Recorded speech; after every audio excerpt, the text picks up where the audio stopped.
Queridos irmãos e irmãs, a paz do Senhor Jesus, estamos reunidos em nome do Pai, do Filho e do Espírito Santo. Estamos no 11º domingo do tempo comum. No Evangelho de hoje, veremos Jesus sofrendo com o sofrimento do povo pobre, humilde e oprimido pelo sistema e pelo inimigo de Deus. Veremos Jesus conceder a seus discípulos o poder de curar e libertar aquele povo de seus males físicos e espirituais, para ajudá-lo em vista da grande demanda de ovelhas feridas da casa de Israel. Veremos também que ele concede seu poder a nós também hoje, para contribuirmos com ele na mesma missão dada aos seus discípulos do Evangelho: curar e libertar as ovelhas perdidas do nosso tempo presente. Vamos à palavra. Evangelho de São Mateus, capítulo 9, de 36 a 38 e capítulo 10, de 1 a 8. Naquele tempo, vendo Jesus as multidões, compadeceu-se delas, porque estavam cansadas e abatidas, como ovelhas que não têm pastor. Então disse a seus discípulos: a messe é grande, mas os trabalhadores são poucos. Pedi, pois, ao dono da messe que envie trabalhadores para a sua colheita. Jesus chamou os 12 discípulos e deu-lhes poder para expulsarem os espíritos maus e para curarem todo tipo de doença e enfermidade. Estes são os nomes dos 12 apóstolos. Primeiro, Simão, chamado Pedro, e André, seu irmão. Tiago, filho de Zebedeu, e seu irmão João. Filipe e Bartolomeu.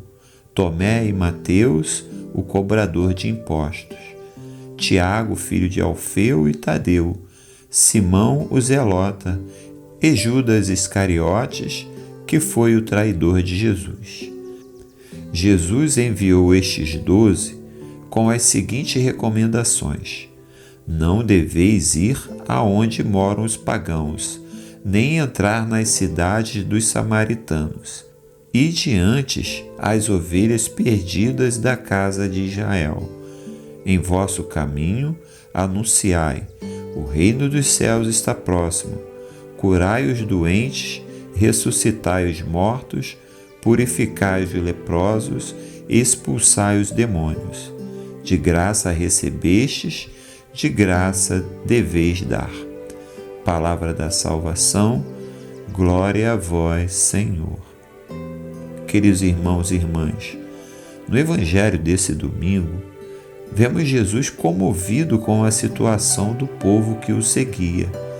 A comoção era porque aqueles que o seguiam não eram os poderosos, os ricos, os abastados, os que se consideravam salvos porque eram cumpridores dos preceitos da religião judaica.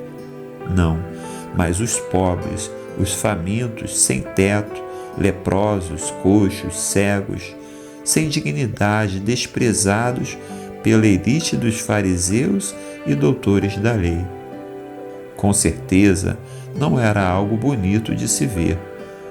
E não eram poucos, eram muitos, como o Evangelho nos narra.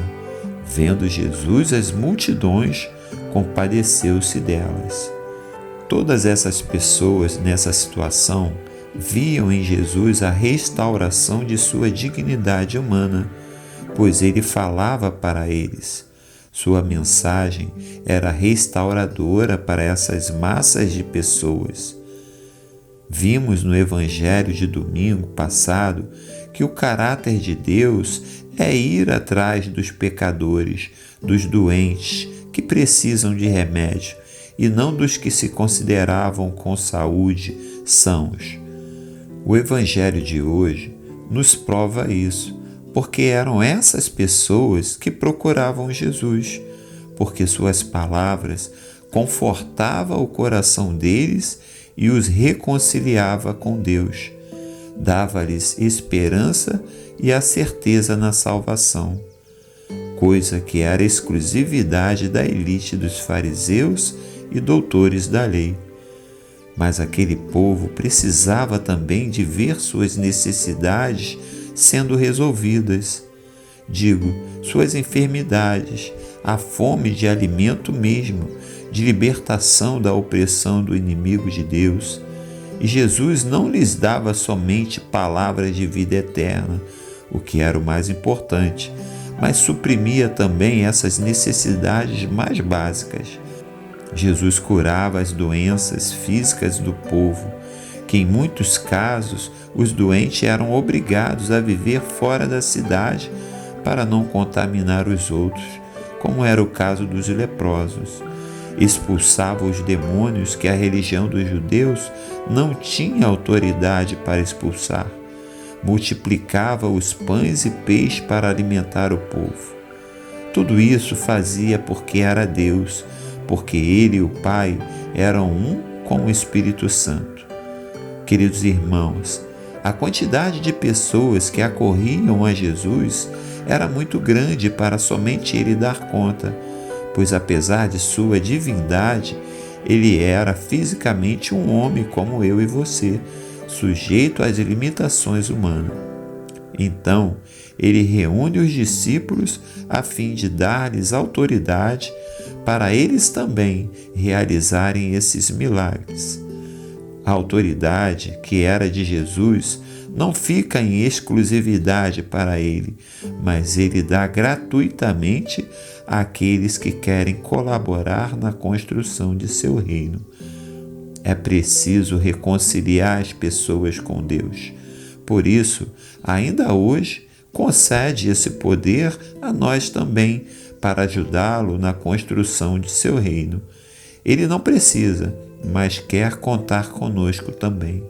Assim como no tempo de Jesus, hoje muitas pessoas vivem oprimidas pelo mal, estão enfermas do corpo e da alma, estão desesperançosas com o futuro. A palavra de Deus precisa chegar a essas pessoas, precisa chegar a nós também. Quantos irmãos bem próximos a nós estão necessitados de serem alcançados pelo amor de Deus, de aprenderem a confiar nele para que voltem a ter esperança e aprendam a confiar em Deus e em sua promessa de salvação. E isso é algo que somente Jesus, com sua mensagem de reconciliação, é capaz de fazer. Jesus se compadeceu com aquele povo e se compadece ainda hoje pelos que sofrem e que ainda não o conhecem. Portanto, sejamos todos nós colaboradores de Jesus na construção de seu reino, tendo compaixão daqueles que ainda não o conhecem e que não sentiram ainda o amor dele em suas vidas. Pensem nisso. Queridos irmãos e irmãs, fico por aqui. Considerem se inscrever no canal, acionar o sininho, dar um like, comentar e compartilhar. Isso vai ajudar muito o canal. Estivemos reunidos em nome do Pai, do Filho e do Espírito Santo. Amém. Ó Maria concebida sem pecado, rogai por nós que recorremos a vós. Querido irmão, querida irmã, um beijo no seu coração, paz e bem, e que Deus te abençoe ricamente.